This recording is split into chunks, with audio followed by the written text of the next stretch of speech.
The plants are real. What's up, Sawani? How's everybody doing? Yeah, that's what we like. I wore my contacts for you today. A million thank yous to the conference for having me, to Adam and Leah and Gwen, to the conference staff and the inn staff who keep us all going. And thank you to all of you.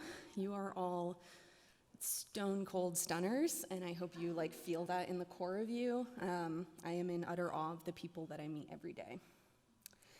I'm going to read you 5 poems from this book, Iguana, Iguana. It is my first book, and its publication date is today.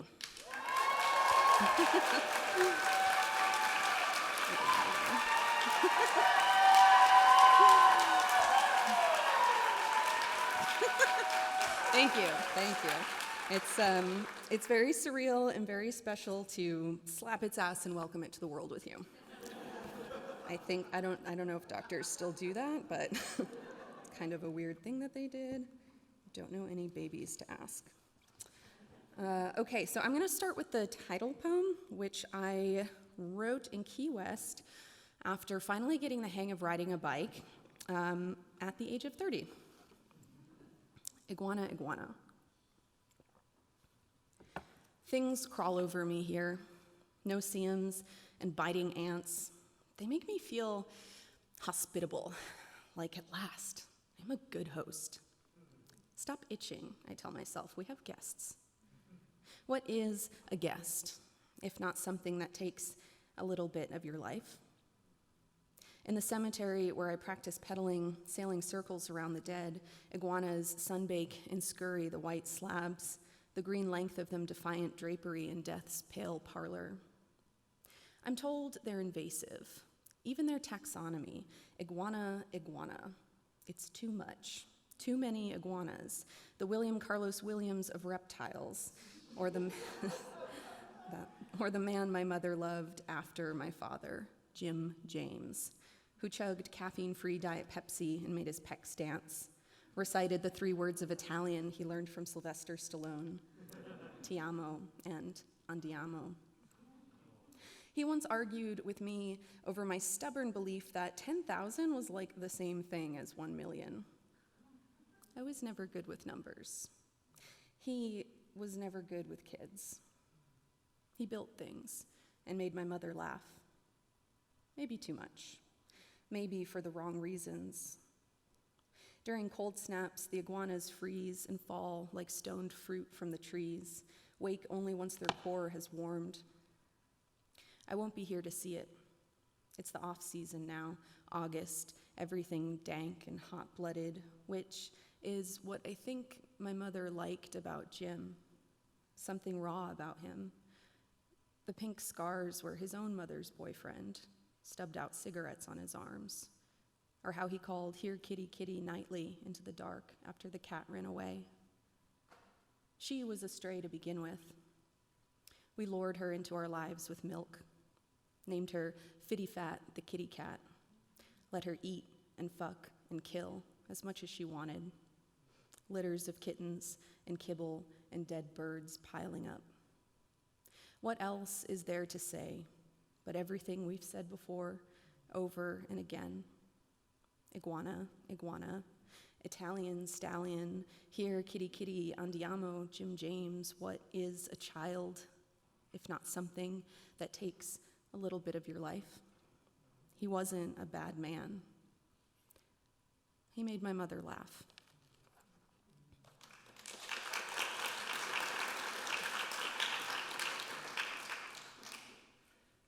Window. So many friends I've caught beautiful, not knowing it, cursing me in the snow or fumbling shirtless through cabinets for the last sachet of tea. Their petulance an unlikely ornament. It is easier, I suppose, to wrap myself in myself, the root of us, alone a lot. So I cook near naked by the kitchen window. I try so hard to get caught. But nobody looks up while they walk home to whatever awaits them. Not me, not this soup of lemon and leftover stock. Perhaps the television, left on since morning, the newscast too loud, never ending, perhaps a note that says, I'm leaving. I've gone out and left the stove on for hours at a time, many times. Somehow nothing's caught fire. But I know how luck is finite, quantifiable, and this knowledge is an under-the-skin feeling like being watched, like being told how lovely I look, bathed in the light of my own life, burning.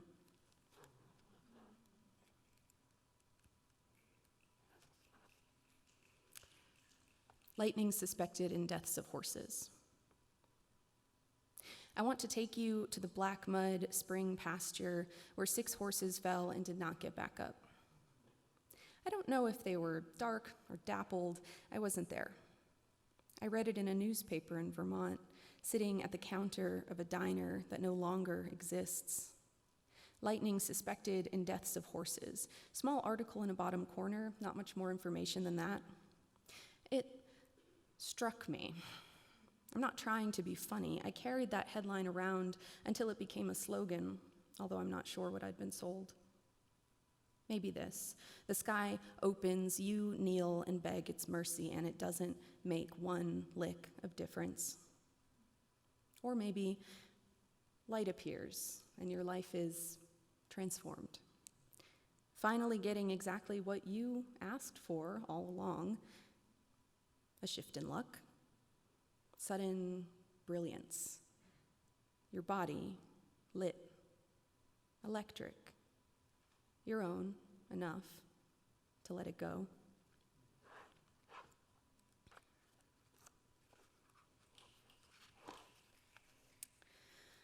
This one is for anybody else who has been lightly traumatized by the Unsolved Mysteries font. It's so squiggly. Stranger danger. Mist makes the trees look grim, unfamiliar. I still haven't called my mother. Are you abducted, she writes, or kidnapped? I watch children climb the hill home, content in their solitude, not fearful. Is there a difference, I write back?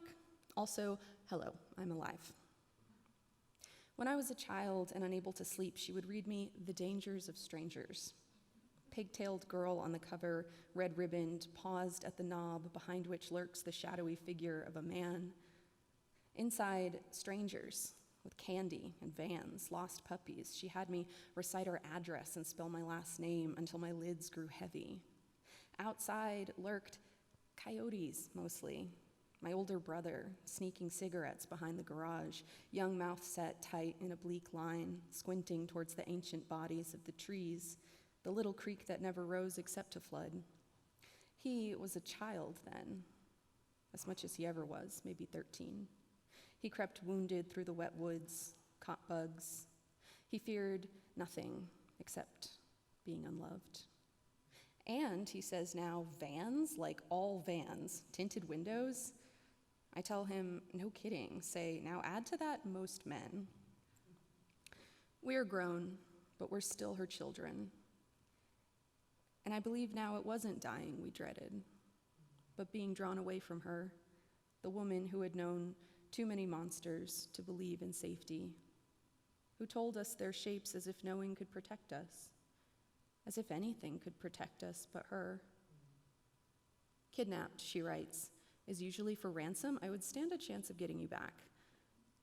Outside, the trees loom gray over a girl stepping from the drawn mouth of a school van, unscathed, beribboned, bone-brittle branches swept down as if to hug or clutch. Abducted, she writes, no chance. This is going to be my last poem. Thank you. It's short, and I read it here today in front of heroes and peros. You're all my heroes. For the version of myself who really believed the title. Okay. Time sure flies when you're not living up to your potential. So Everything failed. The jabbed iron trees flamed out in spectacular failure across the ragged range. Forecast failed. The pollster that glistered turned huckster. And the memory of that ex who called you Petit Bouchon failed to reassure that you once loved wreckful and reckless and in a foreign tongue. All around you now, Florida fails, pinkly and by voracious flora. The lizard who burned or drowned hot tubbing in your hot coffee failed perfectly. Curled into an eternal question mark, little fingers clenched, dukes up. If death is the body's failure, it's also its final fuck you, which has to count for something, which has to be a win. Thank you.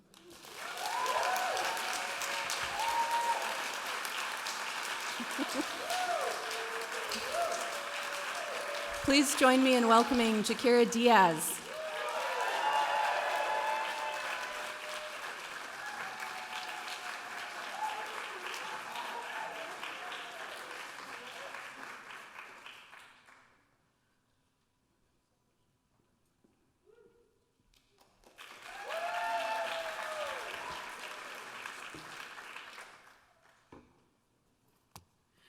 Hi, thank you all for being here. I know there's a lot. First, before I get started, I wanted to say a big, huge thank you to Sawani, to Leah, and Adam who has answered all my emails and text messages over the last few days, and Gwen and Brianna, and every single one of you who has worked so hard to make sure that this conference is so wonderful. Thank you. And before I start, I'm going to be reading from Ordinary Girls, and this will probably be the last time I read from this book, which came out in 2019. But I wanted to say that one of the reasons I chose this reading today was because reading and listening to conversations, but especially listening to other readings, I realized that I write a lot about teen girls, but especially Black and brown teen girls who were from my community, growing up in poverty in the housing projects in Puerto Rico and Miami Beach.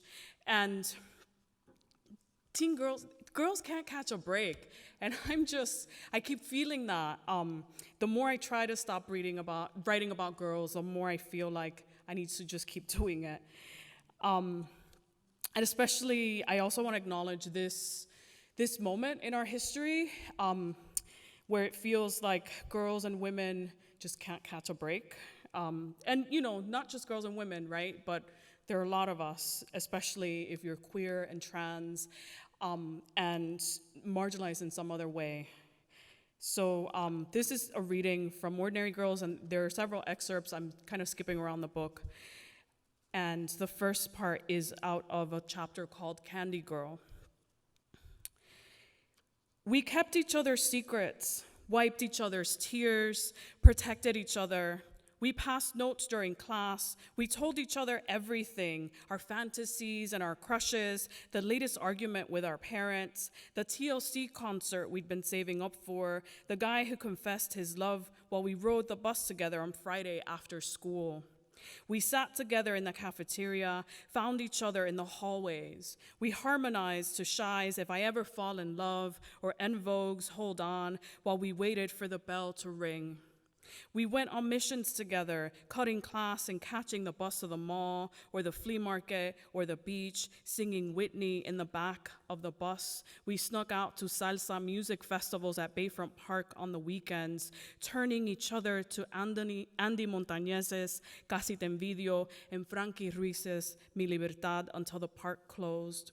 We went to birthday parties at Hot Wheels where we strapped on rented roller skates and cruised around La Pista with the disco lights, shaking it to Two Live Crew.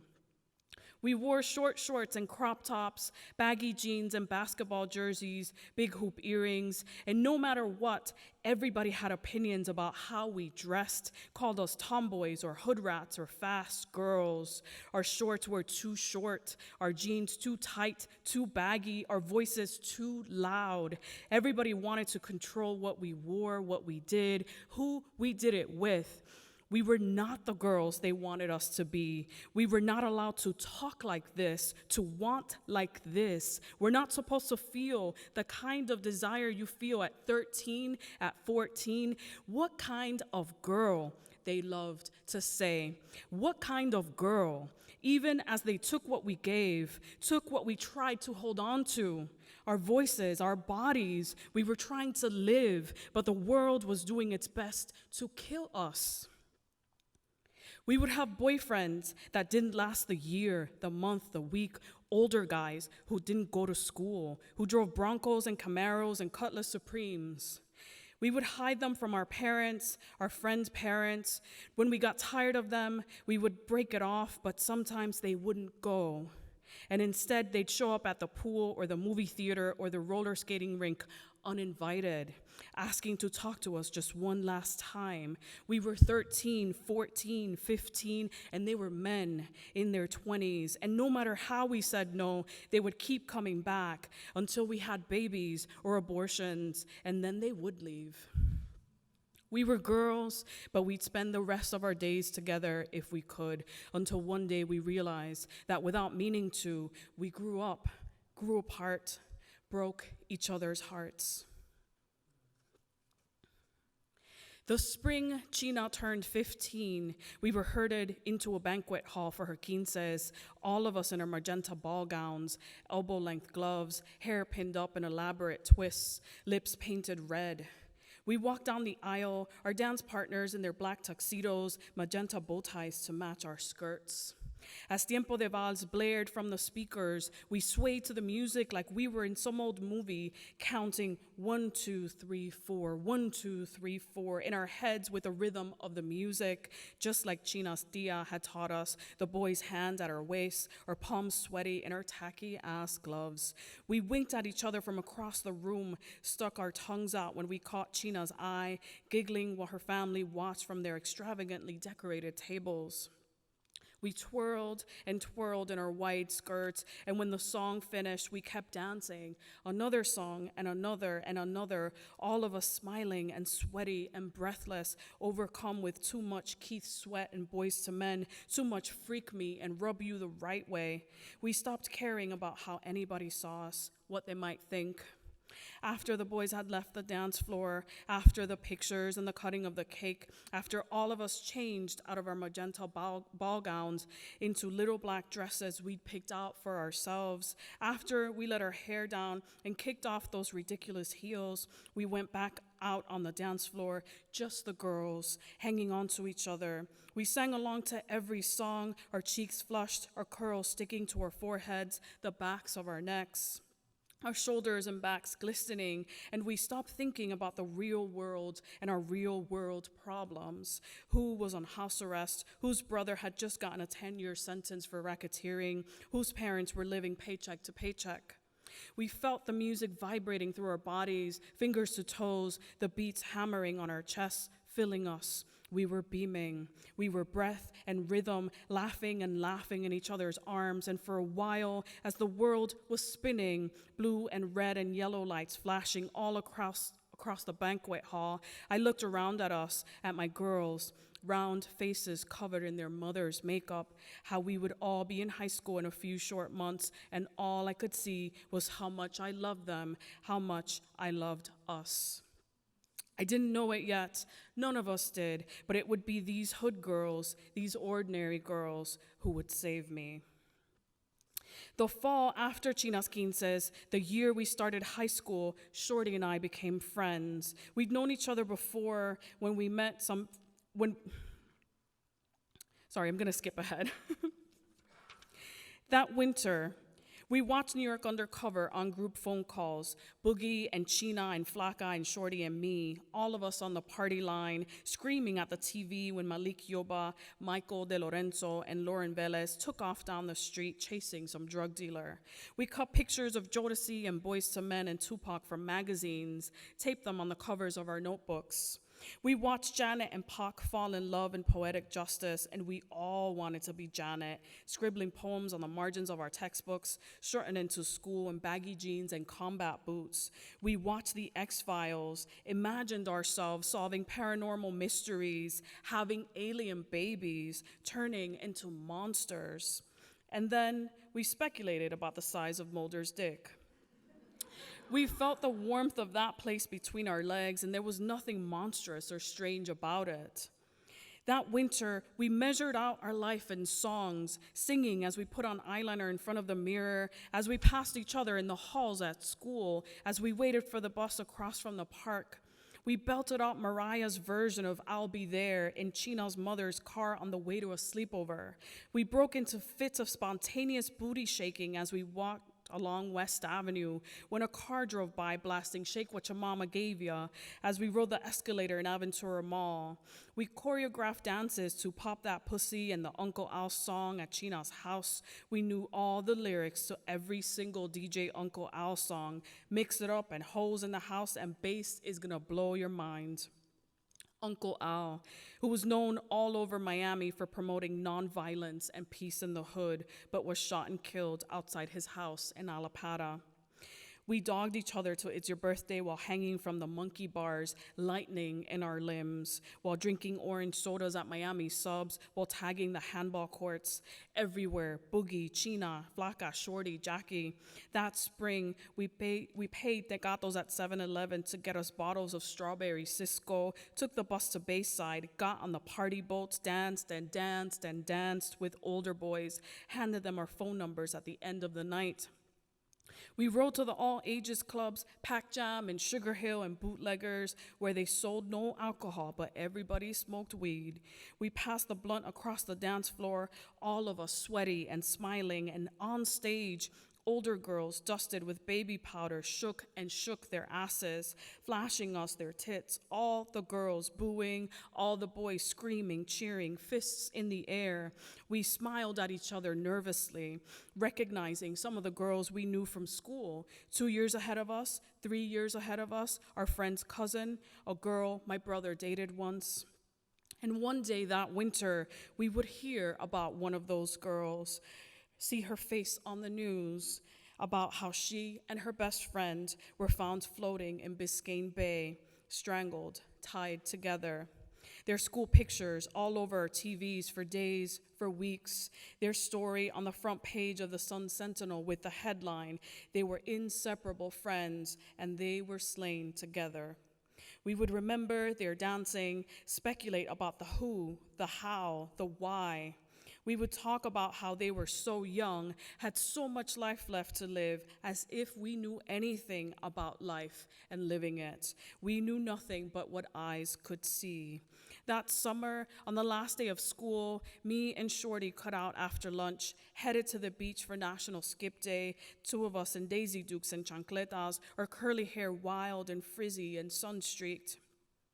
At the South Point Pier, high school kids in bathing suits and shades, seeing each other's bodies for the first time, blasting Bone Thugs and Harmony's Thuggish Ruggish Bone on their radios, catcalling girls across the way. Then, when a fight broke out, one dude holding the other underwater, arms swinging wildly, we ran toward the shore to see it. When he was finally able to get free, none of us saw it coming. The walk back to his car, the loaded gun pulled from his glove box.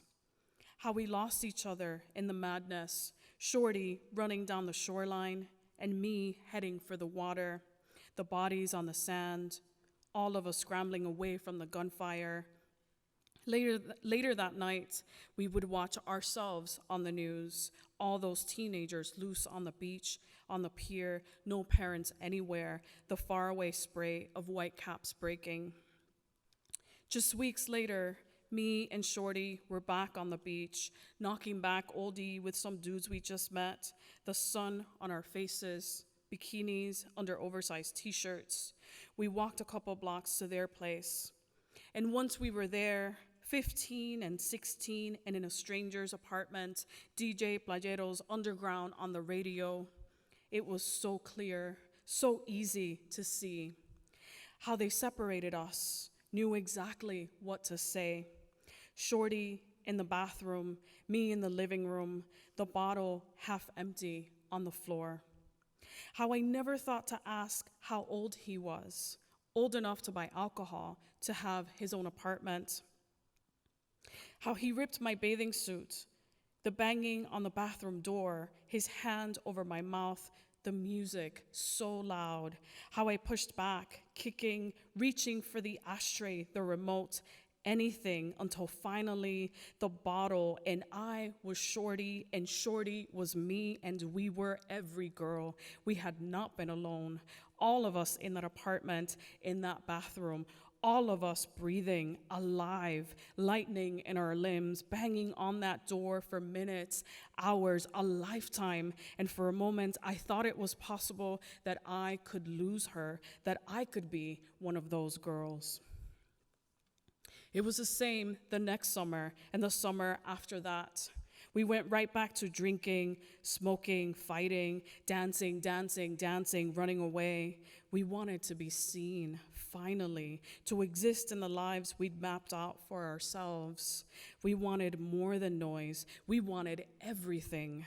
We were ordinary girls, but we would have given anything to be monsters. We weren't creatures or aliens or women in disguise, but girls. We were girls. Thank you.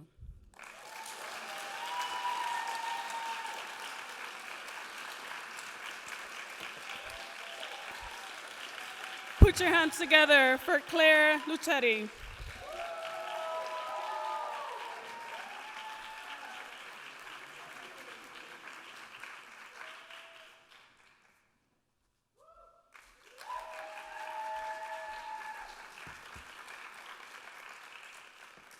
Hey everyone. Oh my gosh, it's so nice up here. Thank you so much for being here. Thank you to Leah, to Adam, to Gwen, to all of the staff who are so wonderful. It's so rare that someone who's so good at emailing is also delightful to be with. But well, maybe it's not that rare, I guess, because you all prove that you can do both. And thank you to George, who lent me their copy of my book. Sorry I got mustard on it. And the book is called Agatha of Little Neon. It came out about a year ago. Okay.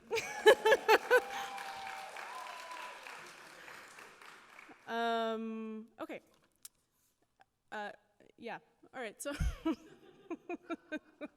Sorry, I haven't done this in a while. I'm gonna read from the very beginning.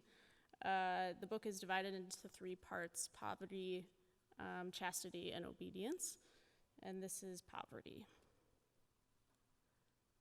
Mother Roberta made the rules. No chewing gum, no bicycles, no tree nuts, no pets. Every morning she brewed the coffee, and every night she cooked the meal.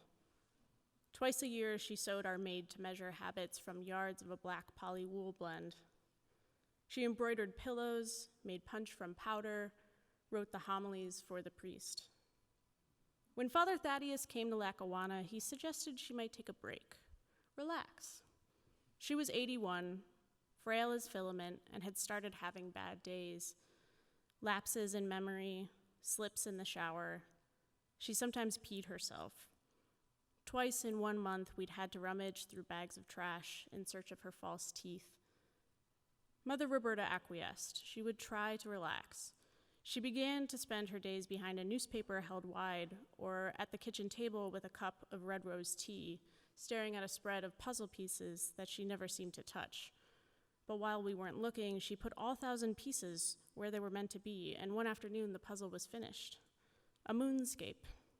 She left it on the table until dinner, then wrecked it and started again. Everything we knew about living, we knew because Mother Roberta had showed us. She taught us to be busy, write our representatives, make bread of brown bananas. There is no time for nothing, she used to tell us, when she caught us staring out the window or flipping through stations on the rectory radio. Mother Roberta had 3 stiff hairs on her chin that we could spot only when she sat underneath the kitchen light. We used to fight each other for the chance to lean close and tug them loose. The thrill of it, we were eager and she obliged, knowing she was too blind to get them herself. One of us would crouch and raise a pair of tweezers, and when a hair was plucked free, present it in front of Mother Roberta's face so she could close her eyes, make a wish, and blow. It seemed impossible then, in the time before Little Neon and Woonsocket, to imagine chin hairs of our own. The 4 of us were born in different months of the same year, each of us 20 when we became novitiates, 22 when we made our vows. We were 29 when we moved from Lackawanna, just south of Buffalo, to Woonsocket. Back then, our chins were bald, our minds sharp, our faith was firm and founded. We were fixed to one another, like parts of some strange asymmetrical body. Frances was the mouth, Mary Lucille the heart, Therese the legs, and I, Agatha, the eyes. There were a lot of... so excited. There were a lot of parts missing, I suppose, but for a while we didn't realize it. For a while it seemed like enough. When I was young, I thought womanhood would bring autonomy, glamour, fur coats and fat wallets, days entirely of my design.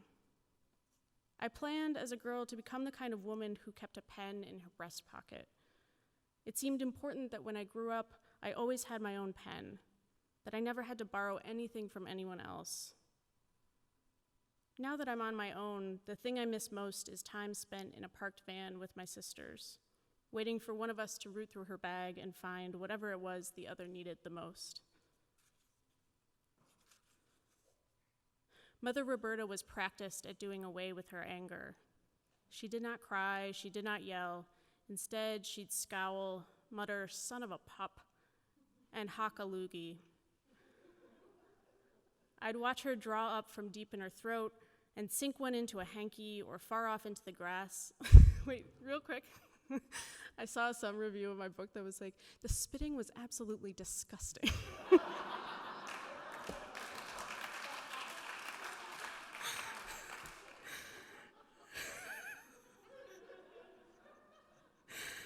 Okay.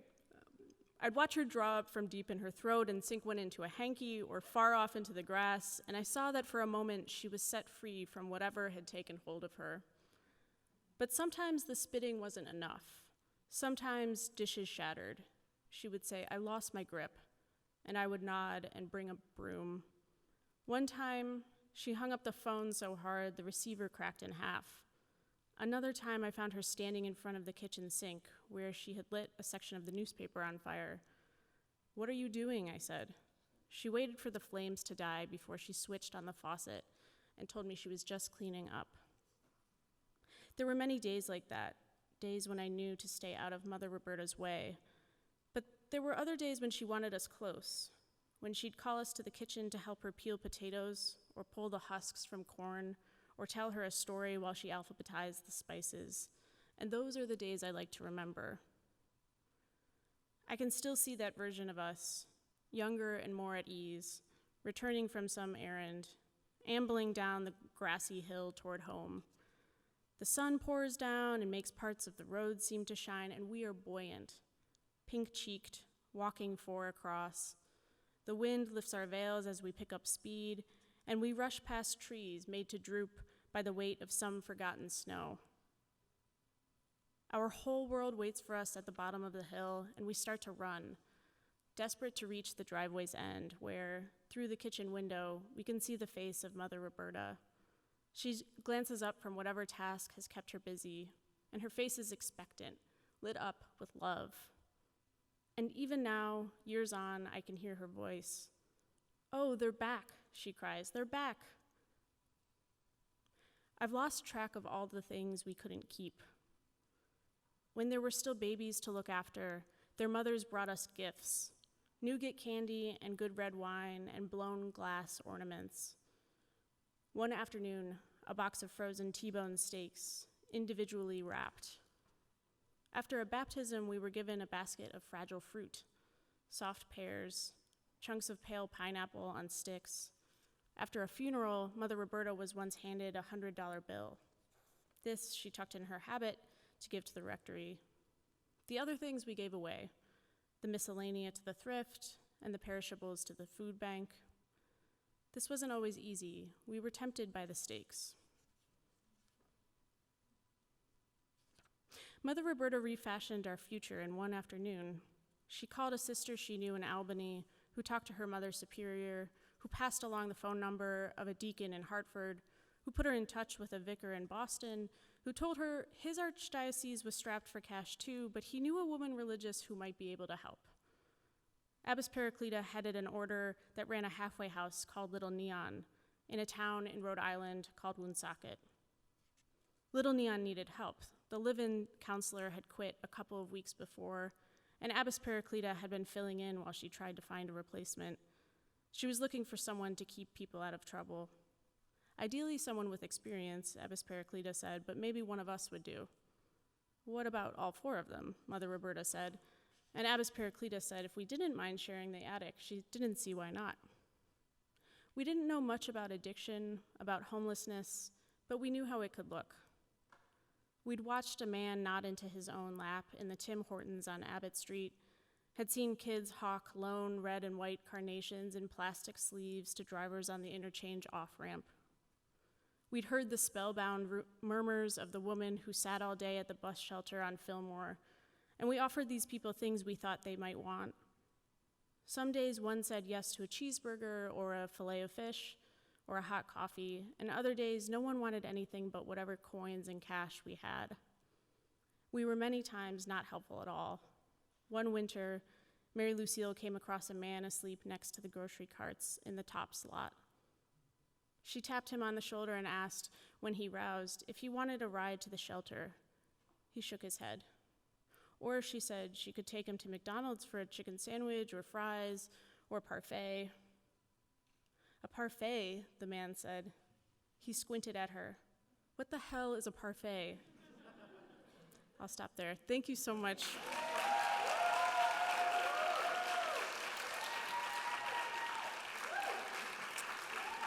Now let's hear it for Polly Rosenwaike.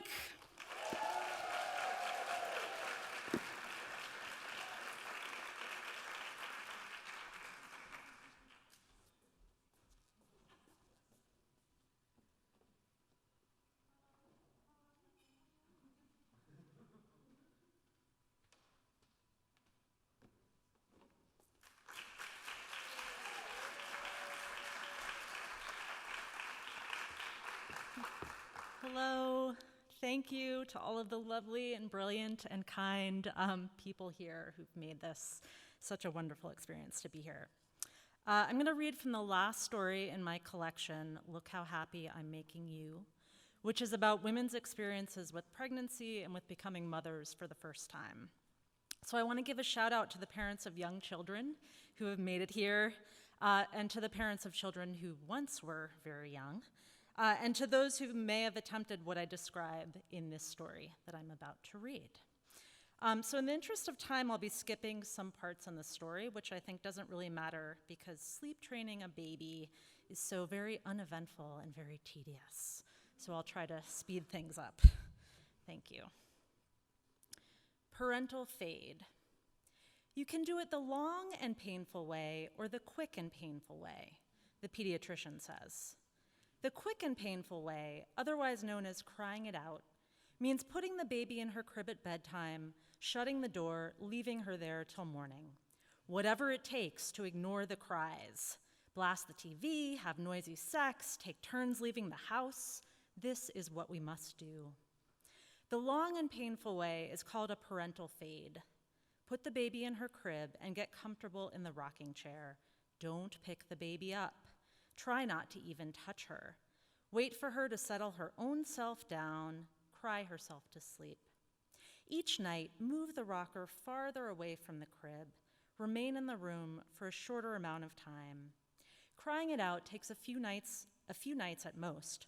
Parental fade may take several weeks. Either way works, it's up to you, the pediatrician says. He is the gentlest, smilingest man we have ever met. He sings our baby's name when we bring her into his office. He keeps a musical frog on the ceiling, sets it swinging as he draws the needle for her shots. Look at the frog, he croons happily. We cringe. We fear the baby will develop a phobia of frogs. We're exhausted, despairing, mad at each other, and at all parenting manuals, at all parents whose babies don't regard their cribs as horrible cages of doom.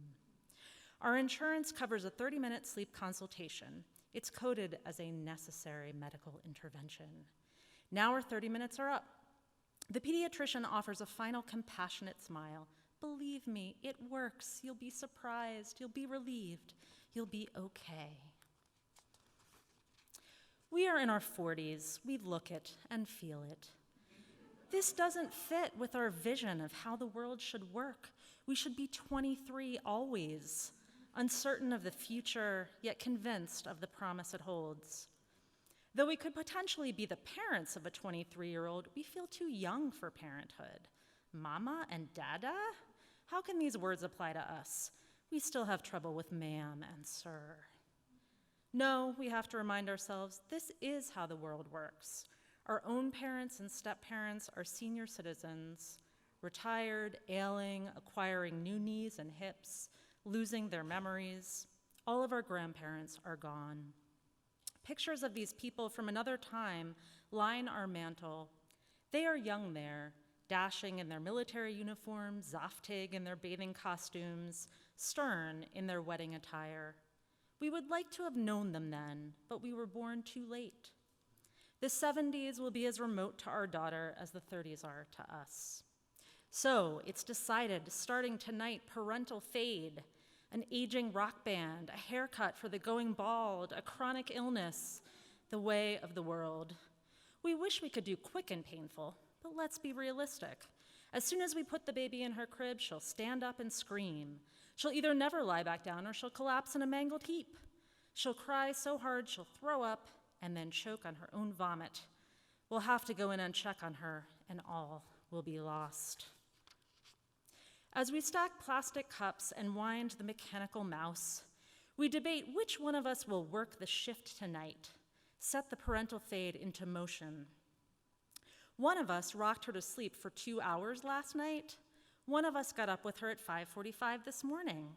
One of us has a slightly higher tolerance for tears. One of us is a more comforting presence. One of us has more work to do tomorrow. One of us gave birth to her, nursed her for 8 months. One of us will do it, never mind which one. The off-duty parent can hear the wailing anyway, the banging on the crib, the coaxing sounds, the uselessly cheerful songs.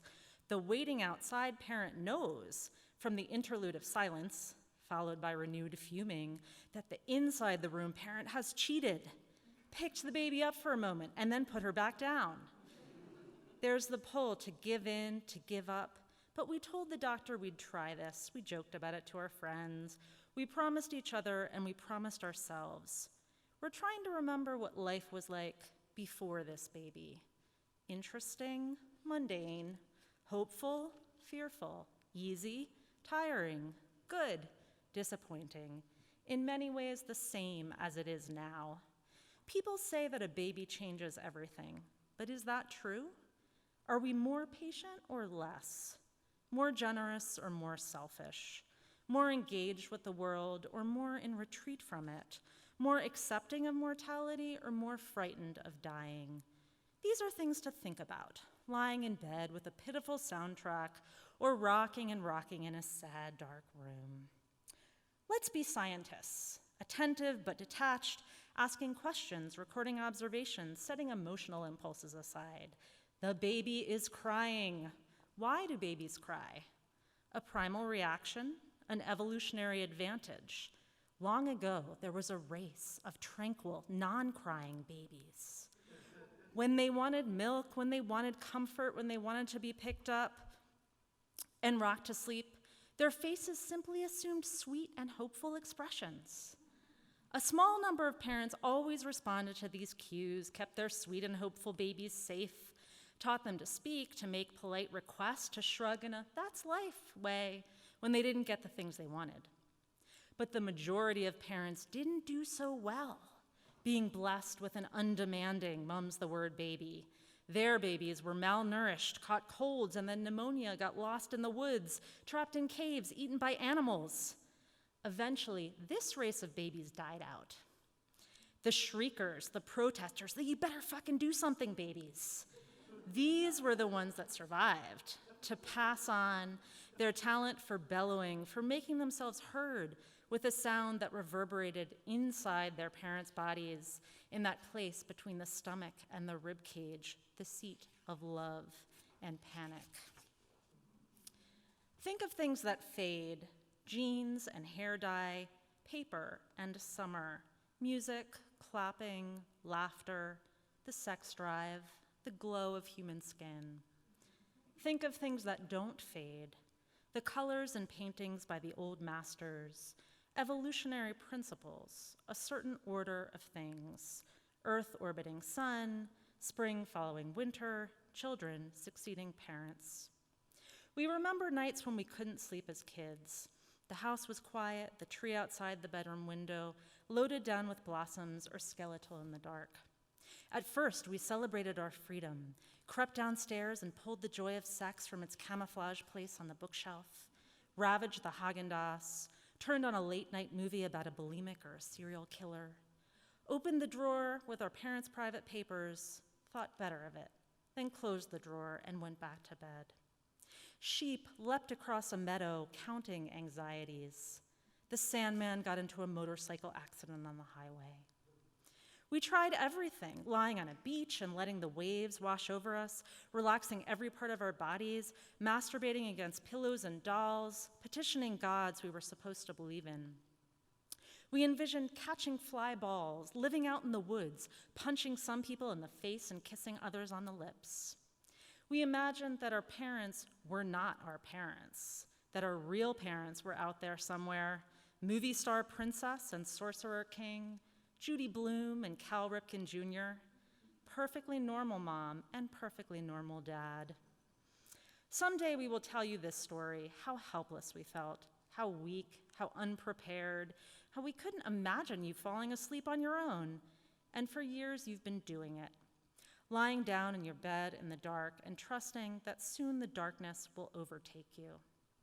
It will please you to hear this, the way it's pleasing to think of oneself as a baby, tiny, goofy, not quite yourself, to think of your parents younger, uninitiated, baffled by parenthood, people in their own right, people like you and not like you at all. Someday, if everything goes according to plan, we will die before you. Now, here we are in the chair by your crib, inching farther away each night as your crying fades, as you come to rely on your miniature pillow, your transitional object, your adaptable brain, your inner resources, everything you have that isn't us. We don't believe that babies are little angels. We don't believe that God sent you to us. Before you were born, we were babies ourselves, then children, teenagers, adults with no dependents. We had 2 mothers, 2 fathers, 3 step-parents. We loved other people, left them, and lost them. We had abortions and miscarriages. Somehow we thought we will become parents, but the child that would grant us this title was no one we had ever seen before in our lives. Before, it could have been anyone. Now, it can only be you. Thank you.